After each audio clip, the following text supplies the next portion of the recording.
Yo, what's going on, guys? In this video, we're going to look at the massive 14-game slate we have on tap for this Friday.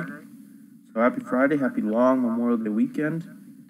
Let's get right into it. So I had a good night last night, able to make out all my double ups with a 94.2. It's kind of a low-scoring night.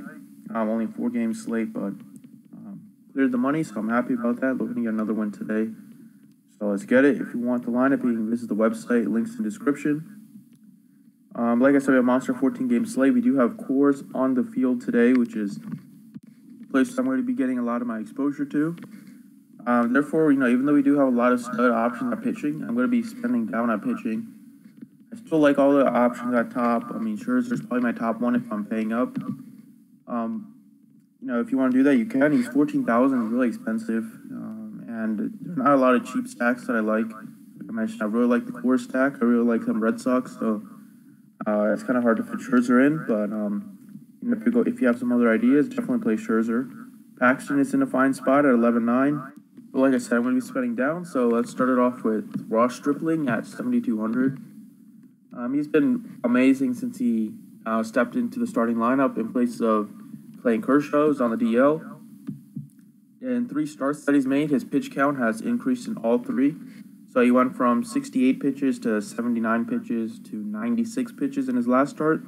And last start he pitched an absolute gem against the Nationals in Washington, put up 31. I think he is an amazing play today. He's still very cheap at 7,200 for a guy that has that much upside.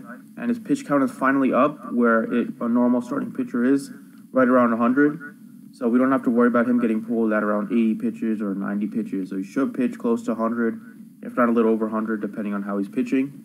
It's a tremendous ballpark in Los Angeles. Dodger Stadium is a huge ballpark, great pitcher-friendly ballpark. And the Padres, we all know, are one of the most heavily picked-on teams in DFS. Their offense is not very good at all, and they're also playing on the road even in a great pitcher ballpark. So I love Stripling here. The Padres also do strike out a lot. So I think he can rack up some strikeouts as well. He's even doing a great job striking out batters. He has 40 strikeouts in 34 innings this season. So at 7,200, I think he's an amazing play. Second pitcher, I'm going even cheaper than that.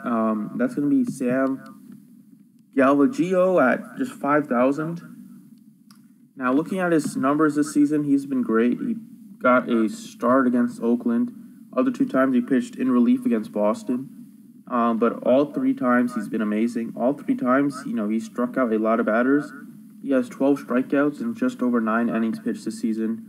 And the Phillies, even though they're playing at home in a great hitter ballpark, the Phillies do still strike out a lot. They're the 4th highest strikeout team in the majors this season. And, with the way GAVIGLIO's been pitching, I think he can get some strikeouts. He's been really good, not only in the majors, in his limited time in the majors, also been very good in the AAA this season. Before he got called up, he had a 1.86 ERA and a .86 WHIP and 29 strikeouts in 29 innings. So he's a great strikeout pitcher, a very low ERA pitcher, and he's only 5,000. So I don't think he's going to go out and get me 30 DraftKings points, but at 5,000, you don't need that. You need him to get you, 15 to 20, and that would be amazing. Anything more than 15 is just icing on the cake for a guy that cheap. Getting on some of these bats, like I mentioned, I love the core stack, and that's what I'm going to be going to. Starting off at first baseman, let's go Joey Votto at 4,800. Votto, his season, his batting average is kind of down, his home runs are kind of down, but he's still Joey Votto. He's still a great hitter, one of the best first basemen in the league. And on the road, he's been amazing. I don't know what it is about Cincinnati, but his batting average is just drastically different on the road. And now he gets to go into one of the most hitter-friendly environments in Coors Field. I think Joey Votto is an amazing play today. He's also, on the road, his batting average is 333 compared to just a 227 at home.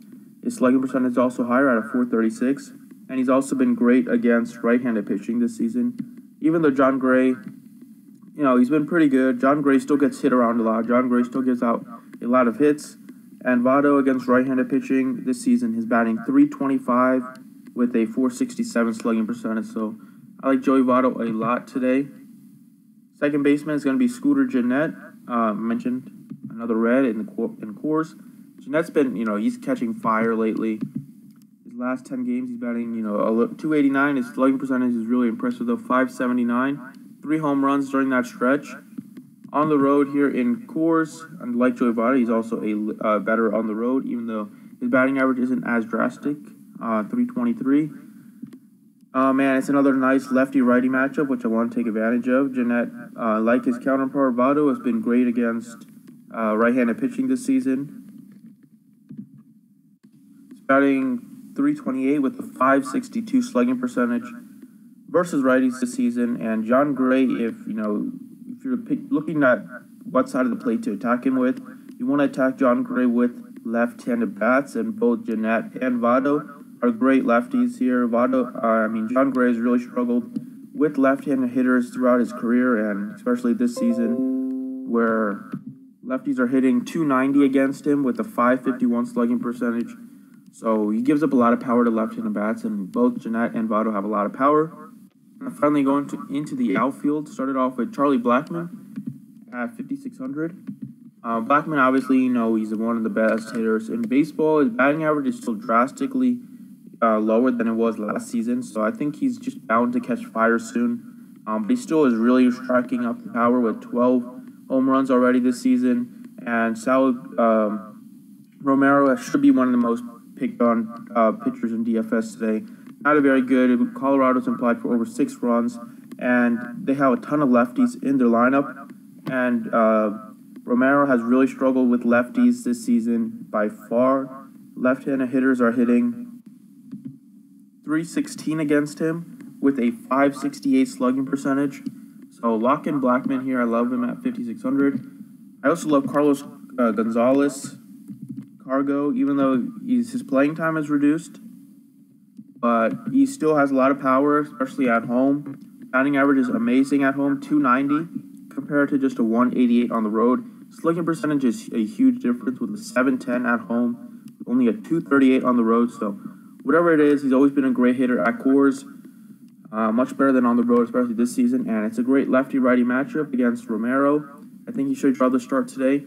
And like I just said, Romero's giving up a 568 slugging percentage and a 316 batting average against lefties this season. So I love Cargo here. I also love David Dahl, another lefty.